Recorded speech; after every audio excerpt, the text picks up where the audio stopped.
Olá, bem-vindos ao Cuidado Idoso. Esse programa é um espaço dedicado a oferecer orientações, conselhos e informações valiosas para familiares e também profissionais que cuidam dos nossos queridos idosos.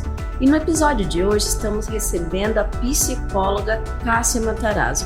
A Cássia, ela fez um estudo que é um alerta a todos e ela vai nos falar um pouco mais sobre esse estudo e a importância na vida dos idosos e de seus familiares. Olá, Cássia, seja bem-vinda ao Cuidado Idoso. E eu vou começar te perguntando qual a importância de discutir a saúde mental dos idosos na sociedade atual. Agradeço muito a oportunidade, de estar aqui conversando de um tema muito especial, que é a questão da saúde mental, da saúde como um todo dos idosos. A importância porque até pouco tempo atrás a gente só tinha, na psicologia especialmente, um dedicado estudo a respeito da infância. E a partir dos anos 80 e até bem recente dos anos 2000, é que a psicologia e a própria gerontologia apareceu na mídia, A psicogerontologia, a gerontologia, que são estudos dedicados a essa faixa etária dos 60 a mais. Então, é muita novidade surgindo, até porque a gente tem uma população brasileira de idosos aumentando, um aumento assim evidente, e a nossa sociedade, a nossa família precisa saber como cuidar melhor dessa faixa etária tão importante. E como a psicologia ela pode contribuir para o bem-estar emocional e também para o bem-estar mental dos idosos? Certo. Então, dentro da psicologia, o que a gente observa é a necessidade do entendimento dessa faixa etária como especial. Como eu disse, até pouco tempo atrás, havia uma dedicação da fase da infância à fase adulta e os idosos eram tratados como uma extensão da fase adulta. Hoje em dia, a gente observa as peculiaridades dessa fase, as questões cognitivas dessa fase, que são muito especiais, as questões de mobilidade social, até o preparo desse idoso para, por exemplo, uma aposentadoria, Sim. São questões muito peculiares dessa fase, Como que, por exemplo, a saúde pública está se transformando para agregar trabalhos que agreguem esses idosos. Então, a psicologia ela vem de um cuidado tanto a domiciliar, que é o cuidado do próprio idoso, da estimulação cognitiva, da percepção se esse idoso está adoecendo, com algum transtorno emocional, com alguma questão crônica. A questão também do cuidado daquele que cuida do idoso, também a psicologia tem muito a acrescentar.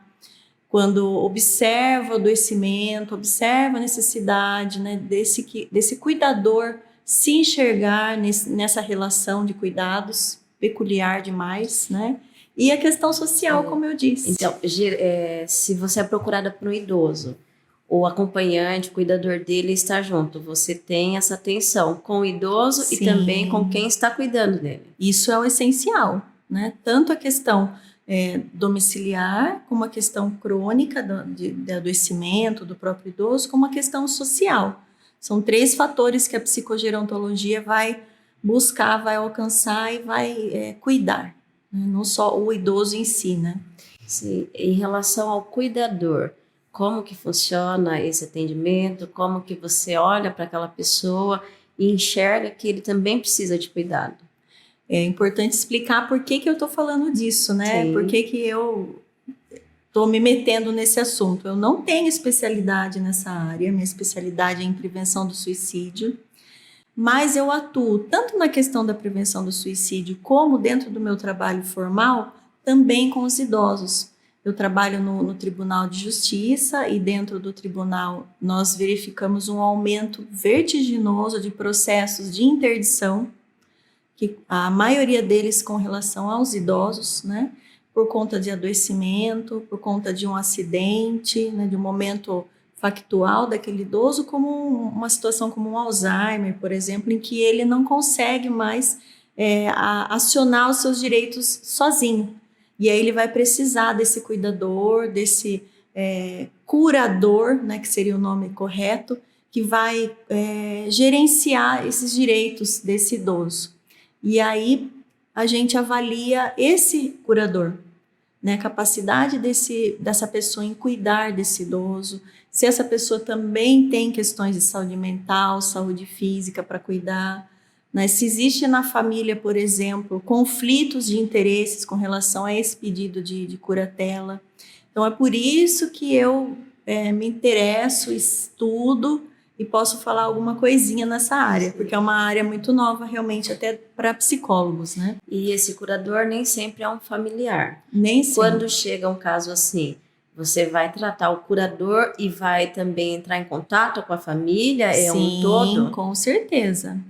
A gente tem curatelas que são exercidas dentro de instituições, né, de longa permanência, por exemplo, né, como o asilo, na qual o representante curador é o dono do asilo, né, presidente do asilo. Então a gente vai precisar conhecer como que está o cuidado desse idoso num abrigo assim de longa permanência, né? Então são várias questões que se relacionam com esse que cuida do idoso, né? E a necessidade daquele que cuida também estar sendo cuidado, também estar sendo acompanhado pela rede de saúde, né, pelo médico da família, enfim, para que isso dê certo. Porque o que a gente observa, infelizmente, de maus tratos com relação aos idosos, né, muito grave, né, um fator muito sério, né, muito grave. Exatamente por conta da dificuldade desse cuidador em se cuidar, em estar sendo cuidado, né, e da sociedade entender essa dinâmica, essa relação, né, a própria família muitas vezes deixa a cargo desse representante muitas responsabilidades, né? Então é fundamental que a gente tenha esse olhar bem detalhado por conta de até riscos mesmo da integridade, né, física e psíquica do idoso. Qual a importância da família estar presente nessa fase da vida do idoso? Essencial, essencial. Dentro da nossa cultura, ainda observamos um distanciamento da família com relação aos idosos. Inclusive, tem muitos idosos que são esteio financeiro da família, né, e só servem para financeiramente beneficiar essa família, né, quando, na verdade, não são envolvidos numa rotina, num diálogo, num dia a dia, num passeio que fosse, numa festa. A grande maioria da nossa sociedade ainda encara o idoso como desajustado, como um menos-valia, né, como um peso, e aí vem um grande impacto na saúde mental desse idoso. Por isso, sim, é essencial entendermos como valorizarmos esse idoso na sociedade brasileira, sabendo que há uma grande faixa etária aí de idosos, há uma grande população de idosos que estão adoecendo por essa dificuldade social e aí até pensando no suicídio. Sim. Como um grande problema, né? Exato. Como você já disse, a população de idosos, ela vem numa crescente no Brasil. Só que esses idosos também, hoje em dia, eles querem ser cada vez mais independentes. Quais são os sinais que alertam, que indicam um possível quadro de depressão ou isolamento quando ele tem algo que ele não consiga tanto essa independência? É muito importante esse cuidado, né? Em a família, muitas vezes, não perceber uma falta de autocuidado daquele idoso, né? Aquele idoso que sempre foi vaidoso, como você falou, independente, né? Convivia até que muito bem fora da casa, tendo algum lazer. Pronto, esse idoso já não vai mais passear, né? Esse idoso já se sente um estorvo na casa. E é muito comum que o próprio idoso fale dessa dor, né? Muitas vezes a família não está atenta, não está valorizando essa frase, né? Eu sou um estorvo, eu não presto para nada aqui mesmo, eu sou um peso. Então, essa fala, né? E a falta de um alinhamento com o social que tinha antes já são 2 sinais importantes, né? O próprio relato dele e esse distanciamento de tarefas que ele gostava de fazer, mesmo dentro da casa. Um outro ponto, muitos idosos deixam de se alimentar como se alimentavam, de dormir, né? Principalmente o sono, né? Que já é muitas vezes muito frágil, né? Com muito...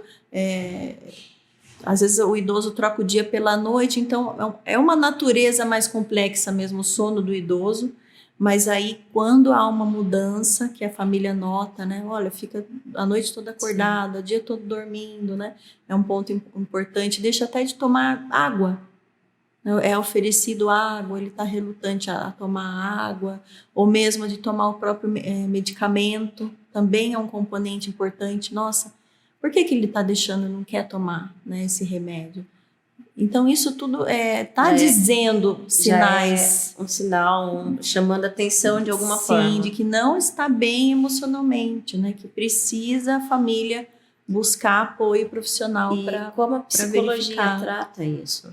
Aí é muito importante o diagnóstico, né, dessa família. A família vai trazer muitos dados. Muitas vezes o idoso é muito embotado, não consegue se comunicar muito bem, mas a família percebeu, né, alguma alteração comportamental, percebeu um desleixo com a própria higiene, com a alimentação, alteração do sono, né, não muito exigente com medicamento, desligado de fazer o tratamento. Isso tudo é uma queixa importante, né? E aí vai precisar fazer um acompanhamento não só da psicologia, mas de um médico que já acompanha, de preferência, né, esse idoso. Como a gente falou no início, você fez um estudo sobre suicídio.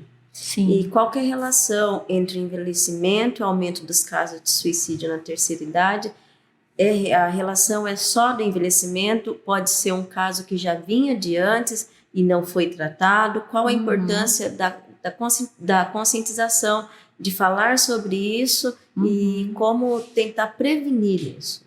Então, o suicídio, ele é um comportamento, ele é multideterminado.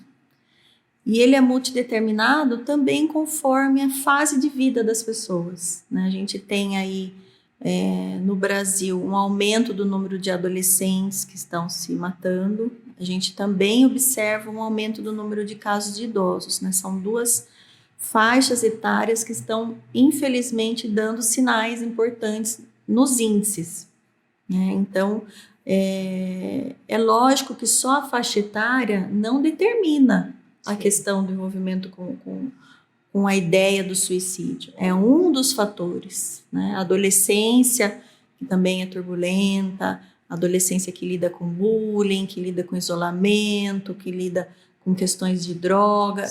Os fatores vão aumentando. Sim. E na fase dos idosos também os fatores, né? A questão de ser idoso no Brasil é muito complexa, né? A fase do idoso, a gente tem aí um glamour, né, das redes sociais falando, nossa, a melhor idade é sensacional, né? As idosinhas todas arrumadas e passeando por aí, mas é um grande glamour, né? Na verdade, a rotina, na prática, cotidiano é bem diferente, né? Então, a gente vê essa questão social como um fator muito sério, muito agravante. E também tem as perdas daquela fase dos 60 a mais, né? Perdas de uma relação com o corpo diferente, né? O que se fazia, como andava, como agia já muda, né? O corpo já está sentindo dores, o corpo já demonstra limitações, isso sem contar uma questão que possa ter de doença, né? Na questão de doença, esse quadro pode ser bem pior. Se agravaria, né? A questão se agravaria muito mais, mas já do ser idoso tem as questões limitantes, né? No que se faz do corpo, né? No que tange a questão corpórea do idoso. Por outro lado, né, se ele observa já antes um preparo, né, isso que a gente precisa ver, né? o quanto a gente está prevenindo algumas questões que são já naturais do envelhecimento, que limitam, por exemplo, a prática de esportes, né? Se a gente já sabe que na melhor idade já tem naturalmente uma limitação física, por que nós já não nos cuidarmos antes, né? Seria um fator protetivo, né? Então, são várias questões, vários fatores que podem impactar, né? Perdas, por exemplo, de familiares, né? Muitas vezes o idoso perde, né, a companheira, ou vice-versa, ou mesmo perde um filho, né, que aí sai da ordem natural da vida, né? Então, são questões de luto mesmo. Também temos o luto profissional, que ele tem que lidar, né? De repente, é uma pessoa que era muito produtiva, que se desenvolvia muito bem profissionalmente, com status e tudo, de repente tem que lidar com uma grande mudança. Não houve um preparo, muitas vezes, né, dessa nova fase, né? Eu tenho relatos de mulheres que trabalhavam fora, né, que tinham uma vida super ativa, e de repente veio a aposentadoria, veio um vazio. Aquele sentimento de menos-valia. De menos-valia. Então, muitas vezes não se preparou essa ruptura que vai acontecer, né, na vida de todos nós, e não houve esse preparo. Inclusive, tem muitas empresas fazendo esse preparo já. Sabendo, né, do adoecimento, muitas empresas já estão trabalhando de uma outra maneira. O desligamento do funcionário quando ele chega na idade de se desligar, né? Mas é muito pioneiro, né? A grande maioria ainda se sente totalmente enlutada mesmo com essa mudança, né? E esses idosos que acabaram de viver a pandemia do Covid-19, como que o Covid-19 ele impactou na saúde mental de todos. Sim. Mas em relação aos idosos, isso foi maior, não foi maior? Como que você vê isso? Olha, muitas questões positivas e negativas, como em tudo, né? O que a gente observou, né? Que as famílias ficaram mais em casa. Então, aquele idoso que estava muito sozinho na casa, ele começou a conviver com as pessoas, né? E nesse sentido, para alguns idosos foi muito bom, né? Ele começou a fazer sentido para ele a família de novo, os relacionamentos, os vínculos foram se fortalecendo, né? Esse convívio. Por outro lado, né, a gente sabe que também, vamos dizer, o convívio, se já não era muito bom, tendeu à situação do agravamento de violências, né, de uma problemática muito pesada nas casas, né, de umas situações muito graves. Então, a gente teve esses dois aspectos no sentido familiar. No sentido do próprio cuidado com o idoso, foi muito ruim. Porque os idosos, a maioria deles só saem para ir ao médico, só saem para ir ao hospital, só saem para ir à farmácia, não é assim? Sim. Isso não podia mais. Então, ele acabou se isolando muito mais. Então, muitos deles que faziam até atividades em grupo, né, dentro do posto de saúde, dentro do CRAS, já não tinham mais como fazer. Então, a gente observou também um adoecimento, mesmo um medo muito grande, né? Como a gente viu que a Covid, num primeiro momento, matou muitos idosos. Então, aquele idoso vendo notícias, né? Assistindo uma situação, então causou muito medo. Até hoje isso tem um impacto. A gente sabe que tem muitos idosos que deixaram de se cuidar em absoluto por medo de pegar Covid até hoje. Deixaram de praticar o esporte, deixaram de conviver, de fazer uma arte, um artesanato que era em grupo antes, por medo da doença.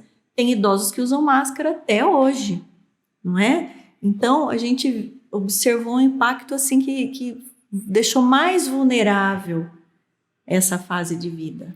E né? Você comentou da máscara, tem os idosos que usam máscaras até hoje, e tem aqueles que ainda se negam a tomar a vacina. Como que você trata isso também? Muito sério, né? Muito grave. Não só deixou de tomar vacina, deixou de acreditar na ciência, né? Por conta das fake news. E o quanto é essencial para o idoso ter um esclarecimento, muitas vezes ele está relutante, né? Então, o psicólogo vai ter que ter todo um jeitinho, com a família principalmente, uma insistência, né? Porque é muito importante que ele volte a cuidar da saúde dele. Coisa que a gente observou que decaiu demais com a pandemia, né? Sim, quais são os recursos disponíveis para idosos que enfrentam problemas de saúde mental? É muito sério, né? Importante que se a família observa algum comportamento diferente, um esquecimento, né? Principalmente esquecimento assim das coisas que estão no dia a dia. O esquecimento ele nem sempre está ligado ao Alzheimer, por exemplo. Não, pode ser um adoecimento da própria idade, né? Não algum aspecto de demência, um quadro senil que não é necessariamente Alzheimer. Pode ser alguma outra doença. O estresse, uma perda, sim, pode acarretar também claro, isso. Sim. Uma situação de susto que ele leve ali no cotidiano pode gerar um esquecimento da rotina do dia a dia. Aí, nossa, esqueceu o nome uma vez, esqueceu o nome duas, esqueceu o endereço, com dificuldade para ver as horas, né? Com dificuldade para entender a rotina. Isso já é um indicativo que precisa procurar um neurologista, um clínico geral, né? Para fazer uma avaliação, para entender o que está acontecendo com esse idoso, né? E aí, como são as estratégias para promover o envelhecimento saudável, incluindo essa saúde mental? É necessário... Bem, eu sou da turma da prevenção, né? É lógico que quando a gente já está na melhor idade, existem várias alternativas, né? Como a gente já falou, o cuidado com aquele que cuida, né? O cuidado da própria saúde física, mental, a necessidade do idoso estar em convívio social. É super importante conviver com outros idosos, em grupos de idosos, é muito importante, né?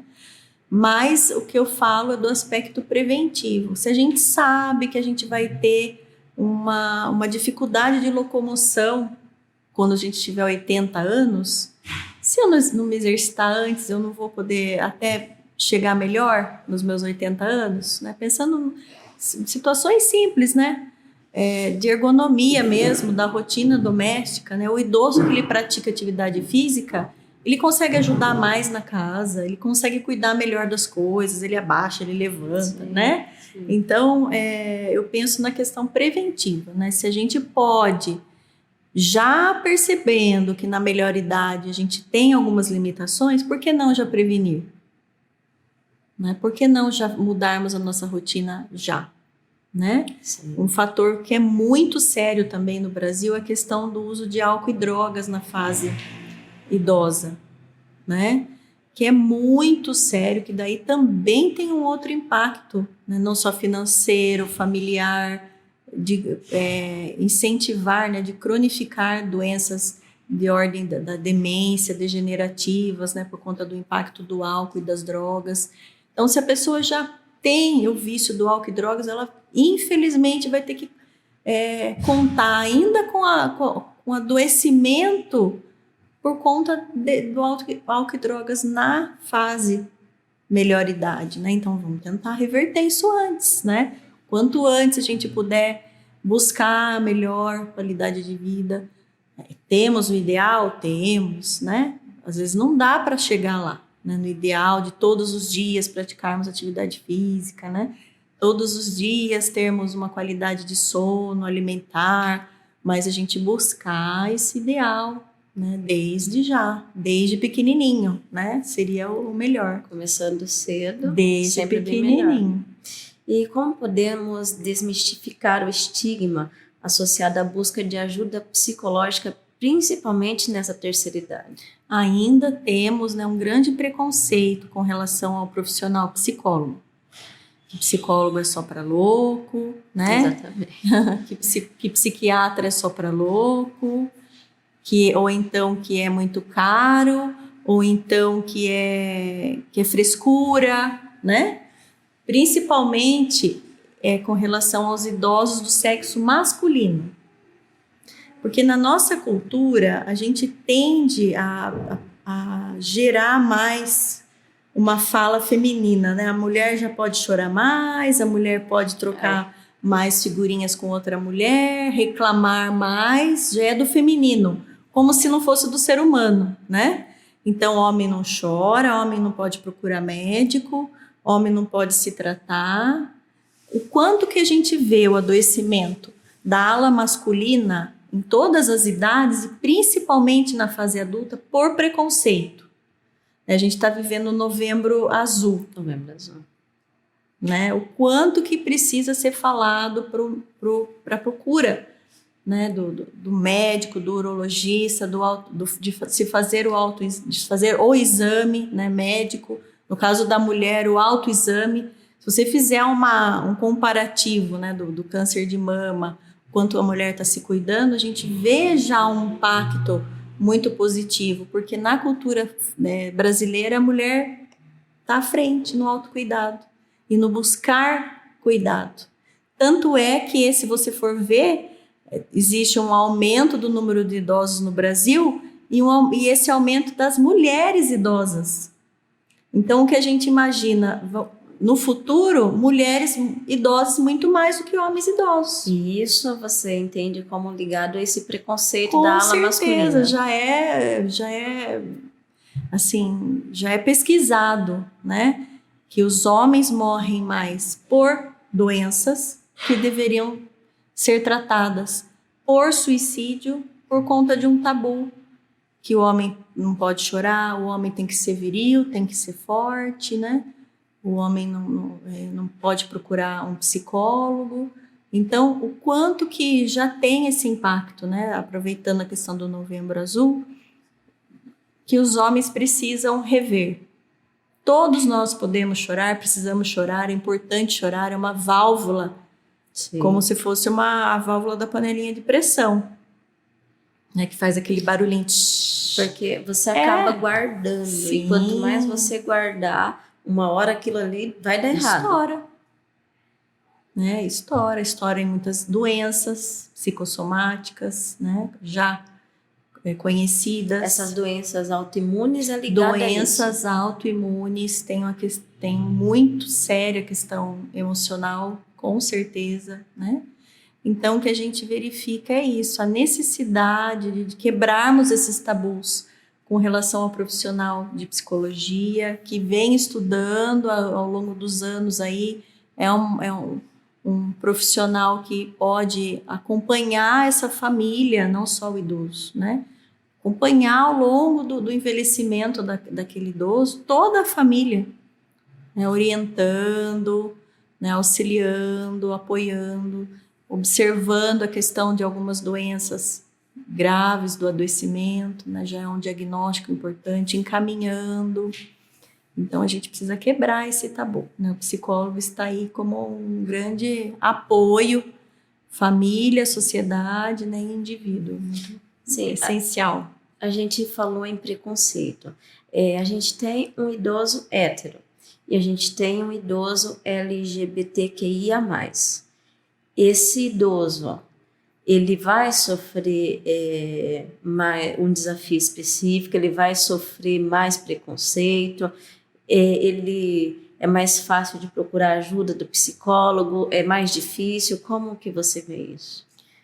O que a gente observa, né, desse pedacinho populacional, né, que são pessoas que, além de estarem vivenciando a questão do envelhecimento, também vivenciam questões de ordem sexual, né, diferentes do padrão, vão sofrer sim um grande preconceito, né? Infelizmente, a gente já percebe na nossa cultura, na nossa sociedade, a questão sexual nessa fase de vida é totalmente anulada, né? Como se o homem idoso, a mulher idosa não pudessem ter desejo sexual, querer ter uma companhia, né? Querer se embelezar para o sexo oposto ou o mesmo sexo, né?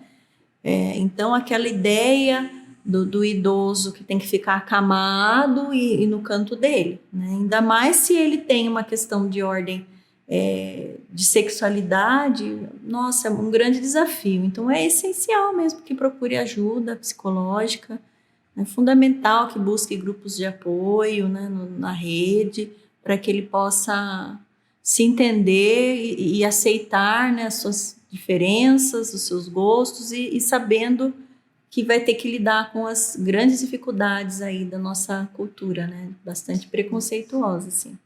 E toda essa ajuda psicológica que a gente está falando, o idoso que está disposto a procurar essa ajuda psicológica, ele consegue essa ajuda no SUS? Consegue. Como que ele precisa fazer? Primeiro, né, o posto de saúde mais próximo. No posto de saúde mais próximo, a informação que eu tenho é que tem um psicólogo. Antes, os psicólogos estavam nos CRAS, nos CAPs, né? E no posto de saúde precisava do encaminhamento. Hoje em dia, não, né? Primeiro, ele pode buscar um posto de saúde e procurar. Talvez ele tenha que passar por um médico antes, o que não é ruim, né? Ele procurar fazer uma bateria de exames, que é essencial, né? Fazer um diagnóstico médico. E aí ele pode dizer que também quer um encaminhamento para psicólogo. E no próprio posto de saúde já tem. Se existe uma questão peculiar, né, nessa fase de idade, aí ele é encaminhado para um CAPS, que o CAPS, por exemplo, vai atuar em casos de adoecimento por esquizofrenia, né, demências mesmo relacionadas a alterações cognitivas, né. Daí o CAPS vem como uma especialidade dentro da psiquiatria e psicologia. Aí é um outro encaminhamento que ele faria, né? Com outro tipo de trabalho. Mas se é uma questão do cotidiano, do dia a dia, que não tem um impacto psiquiátrico, dentro do posto de saúde ele já pode ser atendido. O CVV, ele entra nisso tudo? É só depois dele procurar um médico? Ele pode ir direto? Como? Então, o CVV, né, para quem não conhece, é o Centro de Valorização da Vida. É uma organização sem fins lucrativos, uma organização brasileira formada por muitos voluntários do Brasil inteiro. Esses voluntários são treinados, constantemente treinados, para fazerem uma escuta sem preconceito, sem julgamento, para conversarem com qualquer faixa etária, né? Como? Aí a pessoa precisa ligar no telefone 188, que é um telefone gratuito. Ela pode ligar do orelhão, do celular, telefone não precisa estar com crédito, né? E ela pode fazer um desabafo. O CVV ele é entendido como uma companhia, sim, para essa fase de vida, né? Que muitas vezes estão idosos sozinhos, não tem com quem conversar, não querem preocupar a família com algumas questões, tem segredos. Então o CVV atende, sim, e bastante essa fase de vida. Vocês são muito procurados por idosos? Eu não sou mais o CVV, né? Eu fui por uns anos. Agora dei uma paradinha, mas amo a organização. Pretendo um dia, na fase da minha aposentadoria, é um sonho que eu tenho, né? Que é voltar para o CVV. Mas realmente, na época que eu trabalhei lá, a gente era especialmente muito procurado nessa fase dos 60 a mais. E há uma boa oportunidade, né, ligando no 188, quanto tempo a pessoa precisar desabafar, conversar, é como se fosse um pronto-socorro emocional. É lógico que se aquelas demandas que a pessoa está tendo ficarem muito constantes, ela vai precisar do profissional, do psicólogo, mas que pode estar alinhado ao serviço do CVV, né? Não é uma coisa que vá brigar com a outra, né? A pessoa pode usufruir do CVV e passar por psicólogo, passar por médico, né? Uma rede, a gente chama que é uma rede, uma colcha de retalhos, né? Tem o médico, tem o psicólogo, tem o CVV, o quanto ele puder, tem atividade física, né? O quanto a gente puder cuidar da nossa saúde global é melhor, né? Sim. E quais as iniciativas importantes, tanto da família quanto do cuidador, para promover a conscientização sobre a saúde mental nessa terceira idade? Nem todo idoso se percebe como importante, né? Infelizmente, né? A gente tem aí na nossa sociedade esse estigma. Muitos idosos estão com uma grande depressão, né? Não só depressão de adoecimento mesmo, mas um grande distanciamento do social. Cabe à família checar se esse comportamento, esse sintoma que ele está apresentando não precisa de cuidados médicos, não precisa ou precisa de um cuidado psicológico, né? O cuidador observar e checar também. Porque muitas vezes não vai partir do idoso essa necessidade, né? Isso que é diferente de um adolescente, de um adulto que pode sair procurando ajuda. Infelizmente, os idosos muitas vezes não procuram ajuda, né? E isso é muito sério. É isso que a gente chama do suicídio passivo, né? Dele estar se desleixando, se descuidando da própria vida, né? Então, aí a rede de apoio é essencial, né? Os amigos, a família, né? Os vínculos que tinha, por exemplo, dentro da igreja. Então, essa percepção, ela é o que vai garantir, né, a saúde desse idoso. Cássia, e o idoso, o familiar que está assistindo a gente agora, e ele gostou de tudo que foi falado aqui, e ele tem dúvidas. Como que ele faz para tirar essas dúvidas com você? Bem, eu tenho minha rede social no Instagram, né, que é @CássiaMatarazzo, e também estou no fórum, né, aqui no fórum da nossa cidade. Trabalho como plantão, mas se me procurarem lá, falarem que querem falar comigo, eu vou ser acionada, né?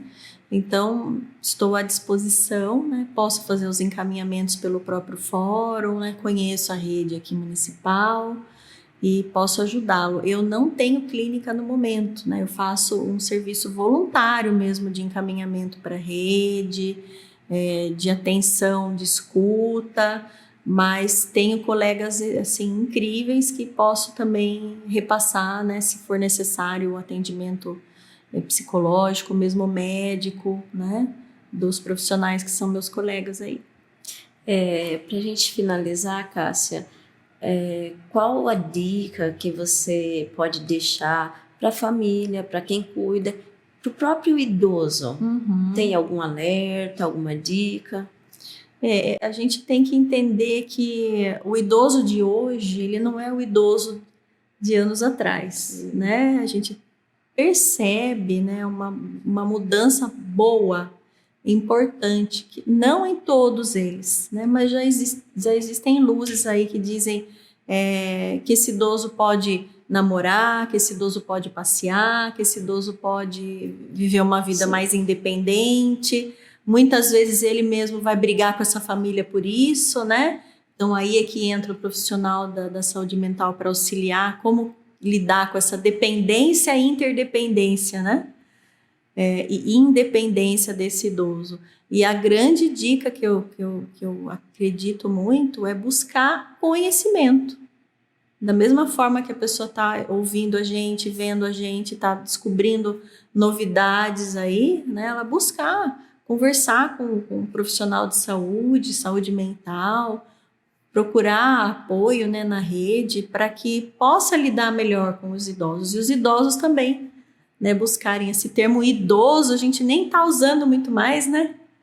A gente está se modernizando, mas não quer dizer que esse idoso não tenha as questões que vão sempre ter, né, os limites, as perdas, né, as dores, as dificuldades, os medos, como todas as faixas etárias, né?